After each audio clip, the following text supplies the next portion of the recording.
Bonjour à tous. Cette vidéo est une introduction à l'arbitrage au fleuret. Avant de passer à la théorie, on va faire un petit rappel. Alors historiquement, le fleuret est une arme d'étude et d'entraînement. C'est une arme inspirée de la rapière, en plus souple évidemment. Elle est constituée d'une lame au bout de laquelle il y a un bout en plastique que l'on appelle une mouche.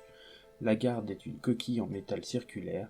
Quant à la poignée, c'est une poignée droite classiquement avec un pommeau, mais c'est les poignées orthopédiques qui sont les plus utilisées.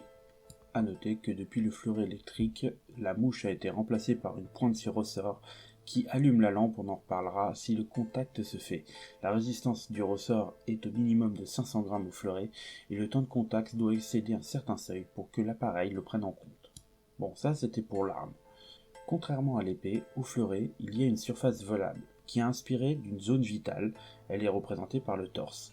La tête n'en fait pas partie pour des raisons historiques, c'était trop dangereux à l'époque. Si je parle de la tête, c'est parce que c'est une question qui revient assez souvent, et d'ailleurs en 2009, la bavette, qui est le bas du masque, est devenue une surface valable.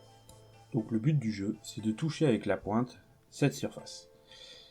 Alors, du coup, il faut qu'on parle aussi des lampes. Les lampes, il y en a 4, 2 pour chaque tireur.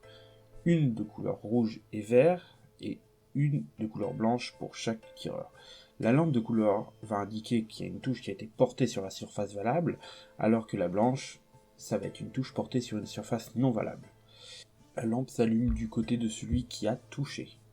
En revanche, l'adversaire a quand même le droit de finir l'action en cours pour allumer sa lampe. On reviendra sur les détails après. Ensuite, la piste, elle est en longueur. Théoriquement, elle est plutôt surélevée.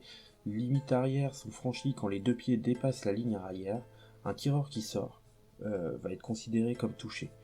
Les limites latérales doivent être considérées comme s'il y avait un vide. Donc en cas de sortie involontaire d'un pied qui s'appuie sur ce vide, l'arbitre va arrêter le combat et pénaliser en faisant reculer d'1 mètre. Maintenant, on va rentrer dans le vif du sujet. On va peut-être parler de priorité. Mais avant de parler de priorité, j'aimerais rappeler que le fleuret, c'est une arme dont les règles proviennent de la théorie du duel. Alors qu'est-ce que ça veut dire ? Ça veut dire que on va essayer de minimiser en fait le fait que les duellistes se touchent en même temps, ce qui dans une pratique de duel entraînerait la mort des deux combattants, ce qu'on appelle vulgairement le coup des deux veuves. Et si malgré ça, ils devaient quand même se toucher tous les deux, on essaye de départager à qui la faute.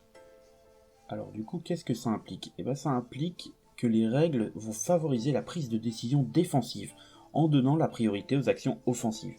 Ça a l'air paradoxal, mais vous allez comprendre. En fait, quand vous êtes attaqué, on va vous encourager à vous-même ne pas attaquer, on va vous encourager à vous défendre, à vous protéger de l'attaque qui est en train de vous menacer.